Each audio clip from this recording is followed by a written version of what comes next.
Hey y'all, welcome to this week's show. Today we're going to talk about several plants. They're fairly short entries from my books, the Medicinal Weeds and Grasses of the American South and the Spring Foraging Cookbook. And as always, I need to make clear that weeds and grasses in this book are not limited to the American South. They actually grow just about everywhere, but that is my reference point. So we'll start as usual with the Spring Foraging Cookbook. And this one, it's really common. And this is actually one that's considered a really common weed, and it's probably been growing in your yard, and if you're a lawn person, you probably sprayed it with Roundup. I mean, it's one of those like dandelions and such that people just try to get rid of for no apparent reason because they don't know they're edible and nutritious and all that. It's ground ivy. Henbit would fall into that same category. In fact, ground ivy and henbit can be used somewhat interchangeably, but ground ivy, yeah, I guess what else would I include in that? Cornflower, chickweed. You know, these are really nutritious little plants that people spray with chemicals because they want grass, and you can't really eat grass, although some grasses have medicinal properties. In fact, we'll get into one of them today, which is another one considered a weed people try to get rid of. So that's what. Well, anyway, ground ivy is a mostly forgotten plant that our ancestors cultivated as one of the earliest spring vegetables, and it's truly a shame that we have largely forgotten these, humble weeds that really allowed our ancestors to survive, and they're tasty.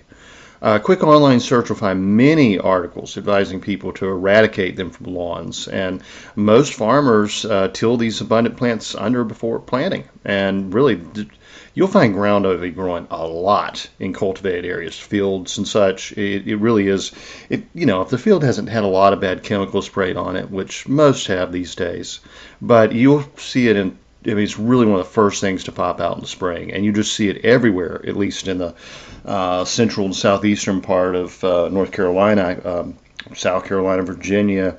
Probably not quite as common in the mountains where I live in old fields.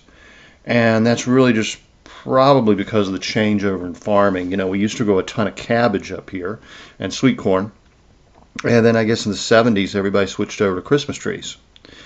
And that's totally different. You have Christmas trees growing with grass in between them, and you don't have tilled, cultivated fields in large stretches. Now, go just a little over the mountain in Tennessee. There's a huge tomato farm over near Jonesboro, and yeah, you would certainly see ground ivy growing all in that if they allow it to get in there in the spring. But just depending where you live, this may be one of the most common wild edibles, really when very few things are up. I mean, you'll get some wild mustard and wintercress and ground ivy and henbit, and it'll give the fields that purplish color that's so pretty in the early spring. And that's that's it. There's not much to eat at that time of year. So this plant really saved our ancestors' lives. I mean, it prevented them from getting scurvy. It gave them vitamins they needed when nothing else was growing. Um, Really, we should be embracing the tenacity that classifies them as weeds. I mean, adding them to salads, mixing them with other pot herbs. Medicinally, they're good for digestion and for immunity. They're good for the immune system.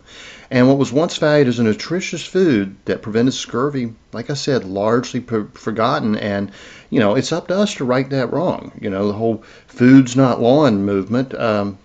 Well, in times of disaster, I mean, remember COVID when we couldn't go to the grocery store to buy food? That could save your life. I mean, I see foraging as a necessary survival skill, not just a way to eat a lot of interesting, tasty food, but which it is. So, unlike other plants that we've mentioned before, ground ivy is somewhat pungent and bitter. And some only like to use it as tea, and it's actually bitter enough that it was used to bitter beer in Europe before hops was adopted. I like the flavor though, and so I'll toss them in with other grains. And that practice was really popular in 1500s England, surely for centuries before, and probably a few after. But even the weedy spreading nature of it, they called it Creeping Charlie, because it was so common. They gave it a nice little familiar name, as the English are wont to do, and it combines really well with mint. That's a strong flavor. It'll take you a while to get used to. Mint is pungent. You combine it with another bitter, pungent herb, and you're gonna get a real punch in the mouth. But that's nice in tea, because herbal teas are often very weak in flavor, and I don't like them very much. But I surely don't mind mint tea, and mint and ground ivy is a good tea combination. But as I said, you can throw these in with any other cooked greens or add a few to a salad. It's no more bitter than, say, radicchio or something like that. So it's just something you get used to, like dandelion greens. Your first dandelion leaves, they may be a little too bitter for you. You keep eating them over time, you get used to it, you begin to crave that flavor. And of course, all your bitter herbs are really good for the liver, really good for digestion, usually very potent. So here's a recipe that I like using ground ivy because it is pungent. Okay, I'm going to combine it with cheese to mellow it out. Now, who doesn't like? A lot of people won't eat broccoli because it's too bitter for them. If you're not exposed to bitter flavors as a kid, you never develop that taste. It's really a huge mistake just to let kids eat chicken nuggets and fries. They have to be exposed at the earliest age possible to small amounts of vegetables that have a trace of bitterness in order for those, it's actually little connections between the brain and the taste bud, in order for those to develop. And as that taste matures, they develop a taste for vegetables and dark chocolate and, ripe cheeses and all the things that I love. And, good, rich tasting beers, not the weak, watery stuff that is commercially popular in America, but, a good brown ale or a black and tan or a Irish stout. I mean, those are tastes that have to be developed. Interestingly enough, as those taste buds develop, they are connecting and stimulating parts of the brain, and essentially people with a higher IQ tend to have a taste for a wider variety of foods. Now, is that because they have more intellectual capacity, they like a wider variety of foods? I don't think so. I think the wide variety of foods stimulates the brain development as a child, leading to more intelligent people. I think you could seriously track the decline. I mean, if you go back and look at school curriculums, just say pre-1950, they were much more stringent than is what's being taught in high school or elementary school today. Kids were expected to, advanced math and Latin and science and all kinds of stuff that's really not taught. I mean, in North Carolina, at least over 50% of kids graduate functionally illiterate and unable to do basic math. Well, we can look at a lot of things that may have caused that decline. We're certainly a more stupid society than we ever were before, even with more information at our fingertips. I mean, thanks to the internet, we have access to all the information that's ever been garnered in the history of mankind at the tips of our fingers, and yet people are more ignorant than they have ever been about many things. philosophy, religion, politics, cooking, herbal medicine. I could go down that list. Mathematics. I mean, most of us can barely do math because of our education system. So, they just started making up the answers, and now you can say 2 + 2 = 5, and then they'll figure out a way to tell you you're right instead of telling you you're wrong. And then they'll cut your genitals off and turn you into a girl or whatever. Education, public education in America, and a lot of private education is just indoctrination. I always say, it was actually designed, public education in America was designed by like Ford and Carnegie and those guys to make factory workers, and that's it. You're taught to abide by a clock, you're taught to follow orders. I always call it being herded like cattle and slopped like hogs. So anyway, I think it's really important to cultivate those tastes. But as I was saying, a lot of people don't like broccoli, but who doesn't like broccoli with cheese sauce on it, right? The cheese kind of mellows it out. And to me, broccoli's sweet. It's not even bitter. But to some people, like think about George H.W. Bush. He hated broccoli. I don't think George W. Bush likes broccoli very much. And those are a couple of dim bulbs. You really do have to get your kids eating a variety of foods as early as possible, in my opinion. That's how I was raised. So everybody in my family was raised. I don't have kids of my own. I've never had to deal with a picky eater because we weren't allowed to be picky eaters. Now, I had a cousin who was a picky eater, and she was spoiled rotten, and I think that's why she was a picky eater. But she would be asked, "Do you want to eat this?" And she'd say, "No." "What do you want to eat? Chicken nuggets or a hamburger or pizza?" Of course, that's what a kid's going to answer. You don't give a kid a chance to say no. You say, "This is what we're eating tonight," and they can eat a little bit of it, or they can go to bed hungry. That's my opinion. And eventually, they're going to learn to enjoy food. No, and that's you can't do that to like a 2-year-old or something, but by the age of 5, my favorite snacks were blue cheese and pickled mushroom caps, salami, spicy mustards, and habanero hot sauce. That's how advanced. And my favorite foods were collard greens and such. That's how advanced my tastes were at the age of 5, when everybody else was walking around with like Lunchables or whatever they had. I had nice deli sandwiches with pickled onions on them. And, that's just the way I was brought up, and it wasn't, we didn't have a lot of money. It wasn't, what way we ate. My mom could make $5 buy food for us for a week. The other kids were eating the fast food that cost a whole lot more. And, most kids I went to school with in eastern North Carolina are either dead or in jail now. They didn't turn out that bright, and the drugs that were flowing into there, Robeson County, North Carolina, used to have a higher murder rate per capita than Chicago. I think it probably still does. The interstate, the drugs being trafficked up and down I-95, every single kid, with maybe 2-3 exceptions that I can think of, was into hard drugs by the time they were freshmen in high school. Yeah. And most of them didn't make it. I won't say most, but in my circle of friends, most of them didn't make it. Now, I ran with kind of a rough crowd. I was kind of a bad kid, But, yeah. Anyway, let's get on to the recipe. Ground ivy rarebit. Now, this is actually really good. Okay, rarebit is simply a cheese sauce served over toast, and it was a staple of Wales. Now, what you may not know is that when the English took over Wales, they drained all the wealth from the country, all the natural resources, basically keeping the Welsh population at starvation level. The Welsh were Celtic, like the Irish and the Scots, and so the English considered them as second-class people and barely human. So Wales is an absolutely lovely country, rich in coal, good agricultural land. The people are intelligent and poetic and known for their love of music, and left alone they would have prospered. But the English wouldn't let that happen, so they made the joke that a rabbit was so rare to be found on a table in Wales that cheese on bread was considered a Welsh rare bit, or rabbit, rare bit of food, because they basically tried to starve them to death and enslave them, as they did most everybody the English encountered. So the That's it. Absolutely delicious meal, as many meals born out of poverty are.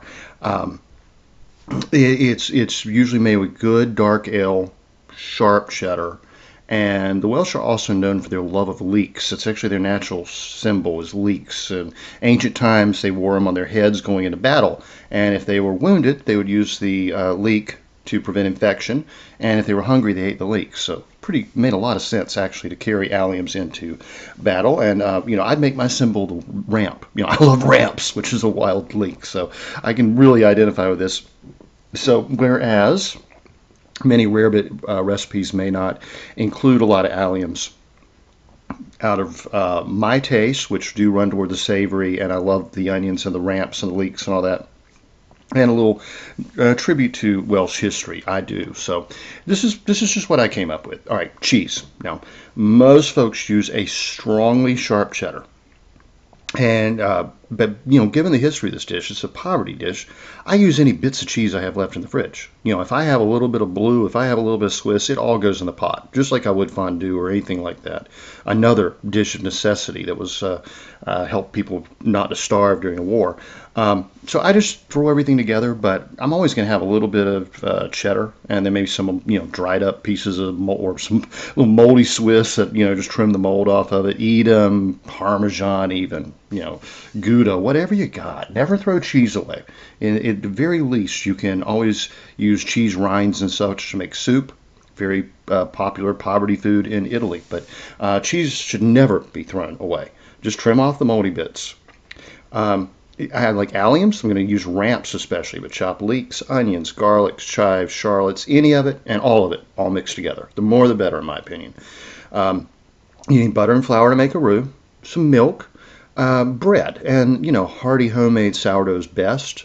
But as long as it's a dense loaf with a good chew, don't use Wonder Bread or something. Just get a good hearty rustic loaf. I guess if you had to use white bread, you could, but it's better if you don't. Then you want to maybe cut it like Texas toast, so and toast it, don't let it get soggy. You know what I'm saying. Salt and pepper to taste. Now herbs. So many herbs work with this, but ground ivy is really good. But you could use ground ivy, henbit, garlic mustard certainly, regular wild mustard, sorrels and docks, wild lettuce, shepherd's purse. Celery tops, parsley, thyme, anything you want from the garden, any herbs you like, any wild greens you like. I mean, like I said, this is poverty food. You're going to use what you can find. I like to use a lot more herbs than most recipes call for because I think the folks that invented rarebit probably needed as much nutrition as they could get, and they probably raided the backyard and the woods and roadsides like I would. The more creative I get with the wild herbs and greens, the more I use, the more I like it. I mean, I like the strong varieties of flavors and interesting tastes and textures. But, most people these days probably wouldn't include more than a pinch of parsley. And that's a shame. Now, I love parsley, but, parsley is actually my favorite culinary herb. But I find the dish to be much more interesting if I simply add really whatever's edible and in season. And in whatever quantity a hungry person would appreciate, So you need some beer, and a dark beer is essential. This is not, Miller High Life or Bud Light time. This is the time to get, like I said, a good brown ale, a stout. I love Yinling Black and Tan. That's really like my go-to. If I'm going to grab just a beer off the shelf, don't want to spend too much, sip on a couple while I'm cooking and use one while I'm cooking. I think Yinling Black and Tan is a really nicely balanced American beer. And I like the company too. And you want a little broth or stock, chicken, beef, it doesn't matter. And that's optional, actually. You can omit the stock or broth if you want, but it's much better with. So let's get to the instructions. Cook down your alliums and any other herbs or wild vegetables in some fat. Bacon fat or butter is best. If you have to use oil, use the oil of your choice, but of course bacon fat, butter. Most traditional is probably beef tallow, and whenever you cook beef, save the fat. It is some of the very best fat for cooking, whether it's tallow or suet. Suet's actually the fat from around the organs. Tallow is the fat that's in the meat or around the meat. I never hesitate to buy a fatty roast and trim that fat and save it. Render it down and use it for frying. It makes the best French fries in the world. That's why people used to love McDonald's. The great George Leonard Herder would only fry fish in beef tallow, swore by it. I find it to be very good and probably one of the most wasted products in America. Beef fat, pork fat, chicken fat, duck fat, goose fat, you name it. It's all good stuff and actually better for you than, most of the seed oils. So we're cooking down our veggies and herbs in some fat. And you can either do this in a separate pan or just push the cooked veggies to the side of your pot. Then add equal parts flour and butter in the center or in a clean pot. And you can use 1 to 2 tablespoons of each. Just depends on the quantity I'm making. And we're going to cook, stirring over medium heat until the flour is cooked. Okay, the flour will turn light tan. It'll begin to bubble, and it will get a nutty cooked flavor as opposed to a scent, as opposed to a raw flour scent. Stir in some grated cheese and milk, whatever you like. You're making a roux here. Well, you made a roux, then you pour in the milk, so you're essentially making a velouté sauce if we want to get all French here. But anyway, we're just making a roux. We're making the basis right now for mac and cheese, by the way. This is exactly how flour, butter, make a roux, add cheese and milk, stir together. That's your base for mac and cheese, so just think of it that way. It's just a simple cheese sauce. There is actually a French name for Mornay. This is a Mornay sauce in France once we add the cheese. Okay? If you want to impress your friends, you can tell them I made a roux, I turned that into a velouté, and then I added cheese and made a Mornay. All that means is we made the basics for mac and cheese. So anyway, salt and pepper to taste, grate a nutmeg or mustard if you like. I think a little mustard's very good in there. Some people prefer nutmeg, but I like a little bit of mustard. I also like to add a little crushed red pepper or a dash of hot sauce. Now, that's totally not traditional, but that is absolutely my taste. Welsh food is not particularly spicy.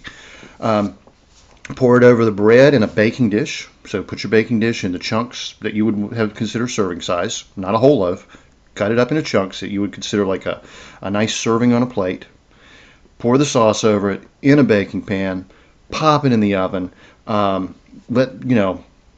Use a lot more sauce than you think because the bread's going to really soak up the sauce. This isn't just going to sit on top. It's going to really be soaked up. And, bake it about 10-15 minutes. I usually add a little more grated cheese on top at that point. Pop it back under the broiler and then let it really brown and get all bubbly and, oh, that's good.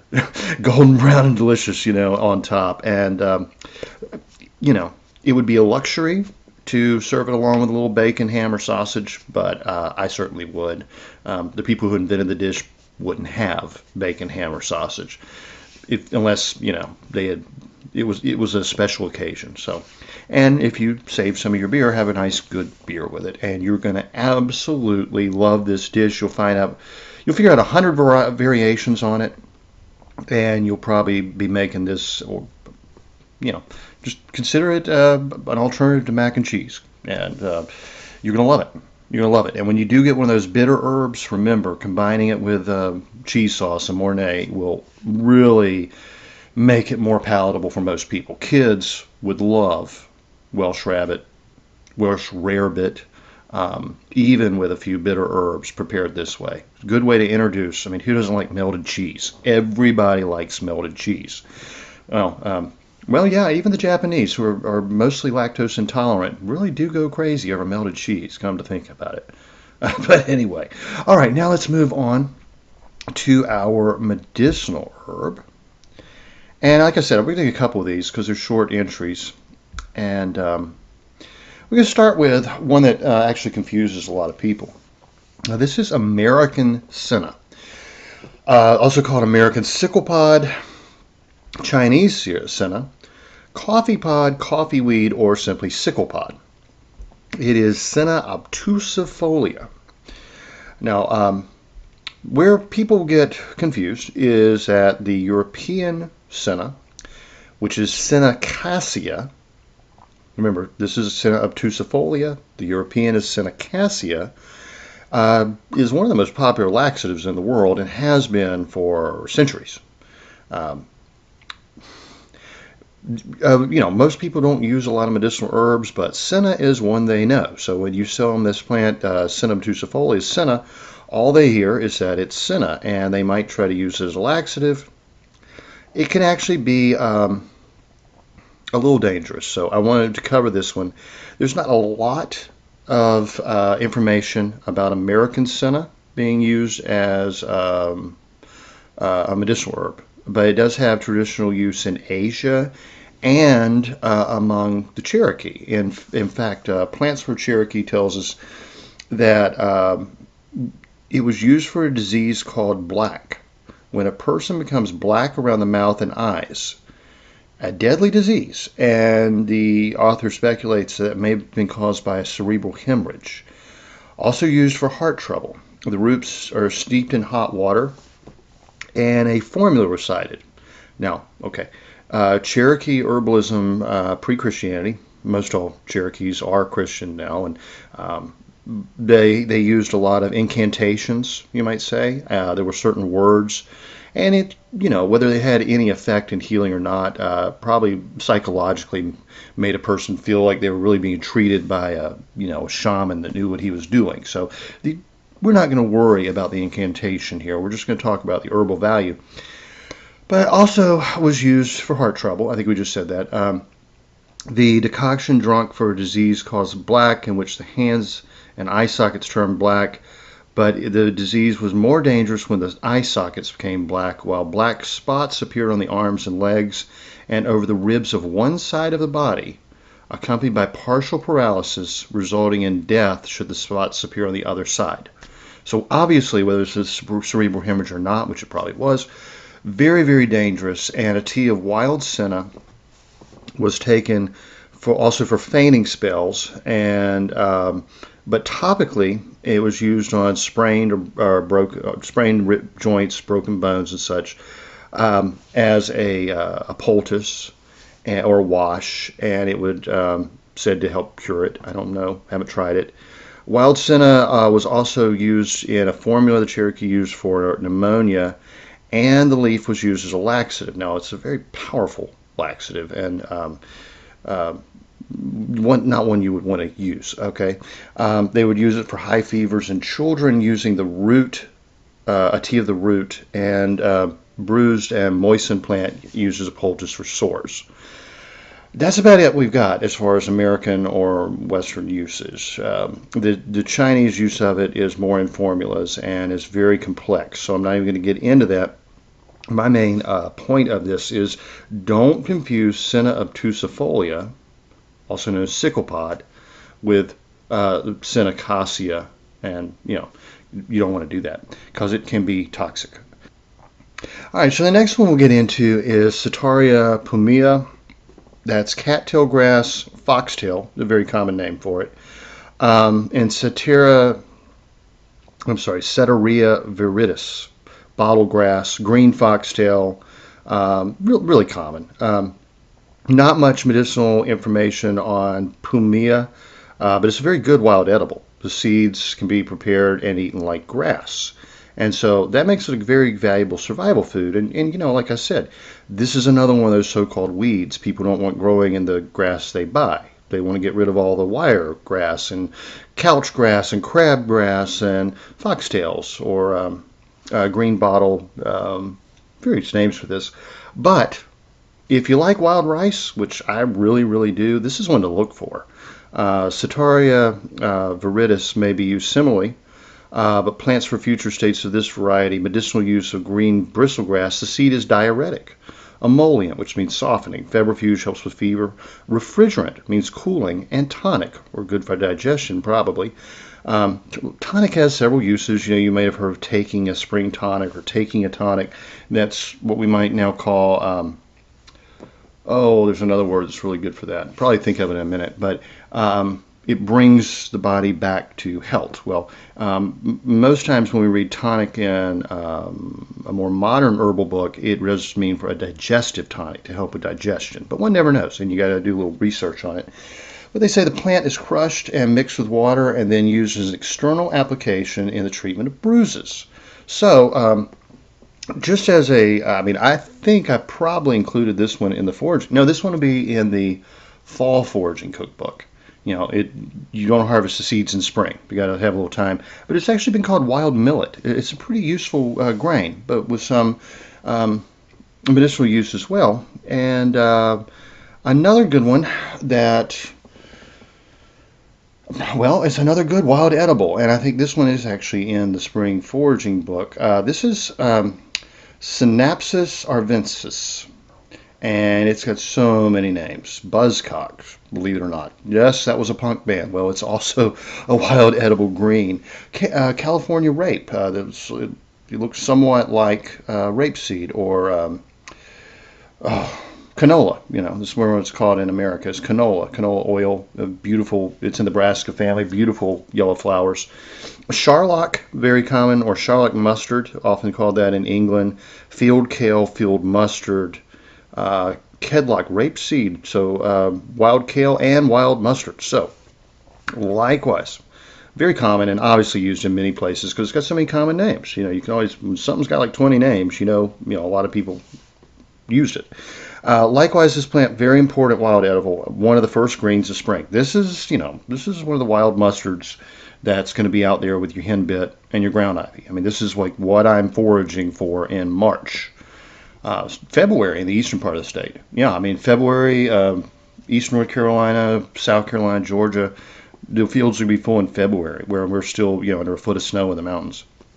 It's not a true wild mustard, but it's actually quite unique. Plants for the Future called it Charlock. That's the English name, and so it was used in Bach flower remedies. Sort of a homeopathic remedy for depression, melancholy, and gloom. So it must have some. I mean, I know just here's the way I see it. Now, this is not the way a Bach flower person would tell you. In the wintertime, everything's cold and dark, and you get that seasonal depression. You're not getting a lot of sunlight. And then suddenly these nice little, pretty yellow flowers and greens are popping up out of the ground, and the purple of the ground ivy and the henbit, and it's like, wow, spring's coming in, even though, you got 2 more months of really cold, nasty, wet weather and some more snow. And you just go out there and harvest it, and it makes you feel a lot better. It makes you happy, especially because they're good to eat. But they also give you nutrition, and people would have been lacking nutrition before we had so many means of preserving food and just shops you can shop in year-round, or restaurants and fast food and all that. But edible part of Charlock, the leaves, raw or cooked, are somewhat hot. That's why they're called a wild mustard. And the young leaves are used as a flavoring in salads where they add a piquant flavor. I really like spicy hot mustard, so it's up to you if you do or not. But the young leaves are, I think, a nice addition to a salad. Older leaves are used as a pot herb. Best to use just the young shoots and leaves in the spring. The older leaves are somewhat bitter. The flowering stems can also be cooked. They have a pleasant cabbage/radish flavor, absolutely, and they can be used as a broccoli substitute. Think about like broccoli rabe, broccolini, very, very similar. The stems should be lightly steamed for no more than 5 minutes. I agree. And I like my steam saute method. This is one I would just put in the pan with a little bit of oil, a little bit of water, salt, put the lid on, bring to a simmer, take the lid off, let the water steam off, and then let everything fry in the oil or bacon fat. And that's my favorite way to do just about anything. The seed, it can be sprouted. You can use this as microgreens or sprouts, either way, and eaten raw. It has a hot flavor, can be added to salads and sandwiches. Just you can use this in place of regular mustard, prepared mustard, the condiment. The seed can be ground into powder and used as food flavoring. It has a hot mustard flavor. And an edible oil is also obtained from the seed, which is why it's considered like canola as well. There is some notation of possible toxicity after the seed pods have formed. I have not found that to be the case, at least with what grows around me. So this is really one of my favorite wild edibles, but medicinally it has some use as well. And I think I can wrap up today's show with another just short entry, and this is another wild mustard in England. It's called rocket mustard. Really one of their most popular wild greens in England and much of Europe.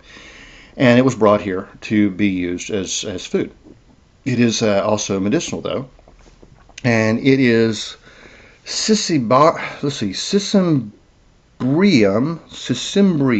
I believe that is how that's pronounced. It's a tough one. Sisimbrium. Sisimbrium ireo. And it's in the It's in the cruciferous family. The cruciferae family, just like mustard, just like broccoli, just like cabbage, etc. And this is, like I said, it's one that's often called a wild mustard, useful as a wild edible and medicinally, and has no known hazards. This is one that's actually been cultivated way back since early, ancient Greece. Really one of the most popular salad greens and pot herbs in the world, which was intended to be grown as a crop here in America, and we just forgot about it for some reason. I don't know why. The Industrial Revolution, people moving away from the farms and everything, people forgot. And most people don't even recognize rocket here in America, whereas it's highly sought after in many countries. We'll just go back to Plants of the Future. Medicinal use of London rocket. The seeds are expectorant, means helps bring mucus up out of the lungs. Restorative and stimulant. Restorative is another one of those like tonic and that other word I'm forgetting. Just means brings you gradually back to health. They have been used in the treatment of asthma. Externally, they are used as a stimulating poultice, just as mustard would. It heats, and it can be really good for putting on a congested chest or putting on arthritic joints. The seeds have been placed under the lids of sore eyes to cause weeping and thereby wash foreign matter out of the eye. I would consider that an emergency-only first aid situation because it certainly would not be pleasant. They're going to burn your eyes. Infusion of the leaves is used in treating affections of sore throat and chest. So a tea of the leaves. Edible. The immature leaves, raw or cooked, used as greens. Long been a famine food. It is eaten when other foods are in short supply. Seed used for raw or cooked. Seed can be eaten. It can also be dried, ground to powder, mixed with water, and used as a gruel. Interesting. Mustard gruel. The seed can be mixed with water to make a drink, and the flowers are edible raw. And Botany a Day mentions that the plant can be used similarly to mustard. Other than it being slightly tougher and a little more bitter than garden mustard, you're probably not going to be able to tell this one apart from most anything that's called a mustard. I mean, any of your wild mustards. And, they're really darn tasty. And this is another one that's just early spring. This will even grow in the winter. I mean, this was survival food for our ancestors, without which we would not be here. And I mean, that was both for us of European descent in America, but also the peoples of England and Europe and the British Isles. They could not have survived. They would have died of scurvy had it not been for these wild edibles that are like, gifts from God that it furthered the human race and kept us on this planet, that now people spray with Roundup, which is absolutely stupid. Learn to eat. And the more, I've said it a million times. My great-grandparents, most people in my family lived to be well into their 90s and over 100 years old, and they ate a huge variety of foods. Our American diet has shrunk. We now eat a much smaller variety. We're dying of heart disease, obesity. Everybody's got diabetes, anxiety, and depression, and our life expectancy is decreasing year to year from where it was before modern medicine and modern convenience. That's something they don't want to tell you.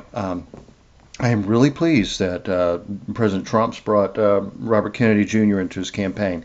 He gets this. Now, I don't agree with him on a lot of issues, but he gets this. And if Trump's elected and he's put in charge of, USDA, FDA, anything like that, it would be huge. I mean, to get people back to natural foods and off all the prescription drugs that are literally killing us and making people crazy. I've discussed before.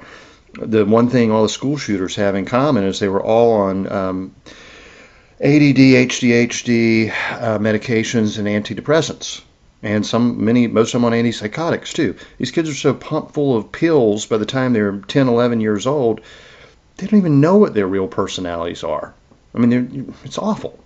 But they're also eating all that junk food, and like I said, that intellectual capacity is not being developed. And you take dumb, drugged out, anxious, angry, depressed people, and they're probably either going to kill somebody else or themselves. And that's what we're seeing. Whether it's suicides at an all-time high, drug overdoses at an all-time high, violence, I don't know if it's an all-time high, but it's higher than it has been in a long time. probably at an all-time high in the cities at least. And a lot of it really does have to do with our food and medical industries. And that's why I do what I do. I mean, it's part of it's for taste. I love to cook and eat. I enjoy interesting flavors. Part of it's for nutrition. Part of it's for medicine. Part of it's for survival. Part of it's trying to encourage families to cook together and eat together and take care of each other with herbal medicine rather than rushing to a doctor and getting pumped up on antibiotics and who knows what else. But I think there's a huge societal context to growing, harvesting, cooking your own food, and sharing it with the people you love. That's how you have stronger families, oftentimes fewer divorces, more people with intact families being actually raised by their parents, not by the state. And, the family is the foundation of the church. The family and the church are the foundation of society. Home cooking and home medicine are really, I believe, absolutely essential to human well-being. I know that goes against the grain of everything our culture teaches, but we can look at when fast food and processed food came in. We can look at when the medical industry really took over and everybody started going to the doctor more often and taking more medicine. And we can see a decline in health and mental well-being and every civilized aspect of our society. So anyway, y'all have a good one, and I will talk to you next week. The information in this podcast is not intended to diagnose or treat any disease or condition. Nothing I say or write has been evaluated or approved by the FDA. I'm not a doctor. The U.S. government does not recognize the practice of herbal medicine, and there is no governing body regulating herbalists. Therefore, I'm really just a guy who studies herbs. I'm not offering any advice. I won't even claim that anything I write or say is accurate or true. I can tell you what herbs have been traditionally used for. I can tell you my own experience and if I believe an herb has helped me. I cannot nor would I tell you to do the same. If you use an herb anyone recommends, you are treating yourself. You take full responsibility for your health. Humans are individuals and no two are identical. What works for me may not work for you. You may have an allergy, a sensitivity, an underlying condition that no one else even shares and you don't even know about. Be careful with your health. By continuing to listen to my podcast or read my blog, you agree to be responsible for yourself, for your own research, make your own choices, and not to blame me for anything ever.